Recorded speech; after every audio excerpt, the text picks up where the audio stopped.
One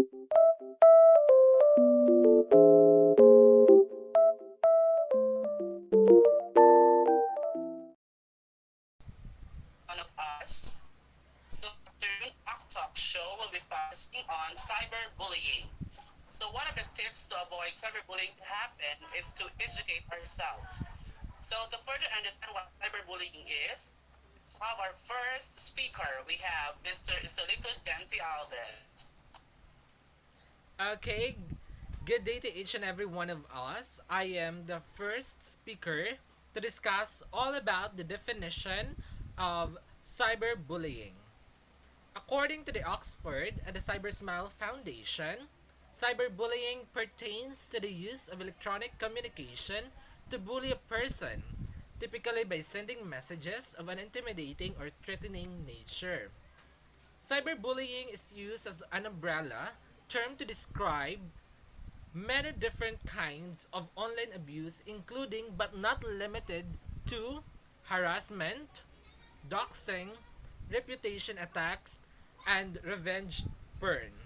So I'm done with my part. Let's now hear the statistical data about the affected individual in the Philippines from Ms. Jessa Castillo. Ms. Jessa? Thank you, Mr. Estelito Albert. Good afternoon, everyone. I am Jessa N Castillo, and I am the one to discuss the number of cases or affected individuals in the Philippines in terms of cyberbullying. According to Statista.com, in 2019, the number of cyberbullying incidents in the Philippines was highest for those in Region 4A, amounting to approximately 92.4 thousand victims. Cyberbullying or cyber libel also occurred more in the Caraga region and the National Capital Region. According to a poll released by UNICEF, which is the United Nations organizations working for children's rights, on September 6, 2019, 1 in 3 young people in 30 countries said they have been a victim of online bullying, with 1 in 5 saying they skipped school due to cyberbullying and violence. In the Philippines, latest national data show that cyber violence affects almost half of children aged 13 to 17. The prevalence of cyber violence for males is 44%, which is almost the same for females, having the percentage of 43%. One-third of cyber violence experienced by Filipino children are in the form of verbal abuse over the internet or cell phone, while a fourth are through sexual messages. More females received messages of sexual nature or content than males. However, twice as many males than females reported having their nude body or sexual activities, whether real or falsified, shown on the internet or cell phone. In the UNICEF U Report poll conducted in June 2019, almost three-quarters of young people from 30 countries said that social networks including Facebook, Instagram, Snapchat, and Twitter are the most common platforms for online bullying. Being connected online means that school no longer ends once a student leaves class, and neither does bullying. The U report further revealed that 32% believe that the government is mainly responsible in addressing online bullying. 31% said that young people are responsible, while 29% said internet companies. These show that opinions are equally divided on who should be responsible for ending online bullying, emphasizing the need to involve children and young people in the shared responsibility. And that is all for my part. Let us hear from Denzel L VIRTUDES for the primary causes of cyberbullying. Thank you very much and God bless.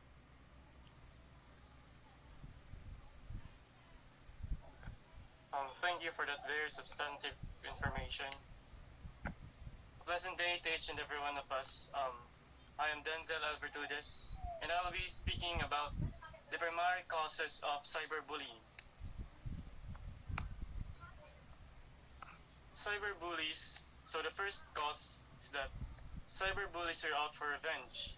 When kids have been bullied, they often seek revenge instead of coping with the situation in healthier ways. The next cause is cyberbullying is often caused by hierarchical influence. In a school setting, bullying often revolves around a person's social status. The next cause, cyberbullying is often incurred by boredom. Kids who are bored and looking for entertainment will sometimes resort to cyberbullying to add some excitement and drama to their lives. They also might choose to cyberbully because they lack attention and supervision from parents. The next one is that cyberbullying is often generalized. Cyberbullies are often thought that is doing it.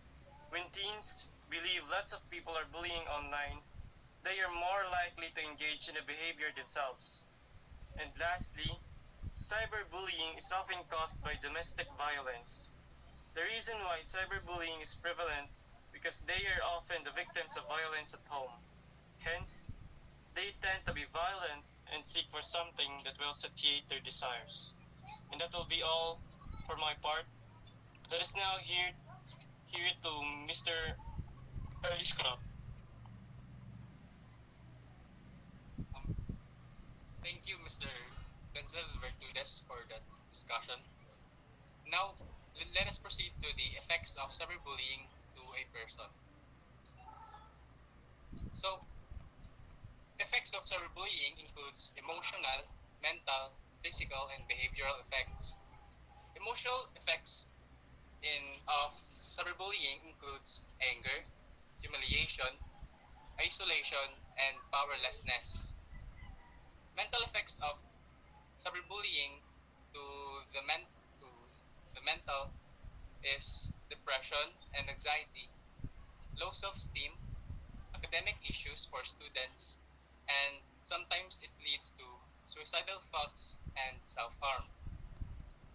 Behavior effects of cyberbullying includes the person tends to use drugs or alcohol, skip schools for students, and sometimes a person becomes violent. Now, to the physical effects of cyberbullying, which includes gastrointestinal issues, disordered disordered eating, and sleep disturbances. So that is all for my part. Let us now welcome again Mr. Vicario for continuation. Thank you, Mr. Corot. So, here are tips to avoid cyberbullying. So, let us first educate ourselves. To first know what it is. Second, we need to protect our password. Third one is to raise awareness to this matter. And let us set up privacy controls. Don't be a cyberbully, okay? Treat others as you want to be treated. And lastly is to always log out account pass on public computers. Cyberbullying is a growing social problem that has become all too common in online communities, right? In the Yes. midst of this pandemic, cyberbullying escalated, and research shows that it increases for about 70% online toxicity. So before we end our mock talk show in this afternoon, so I would like you to reflect to this quotation that goes, blowing out one's candle doesn't make yours shines any brighter. Good day, be good, and goodbye.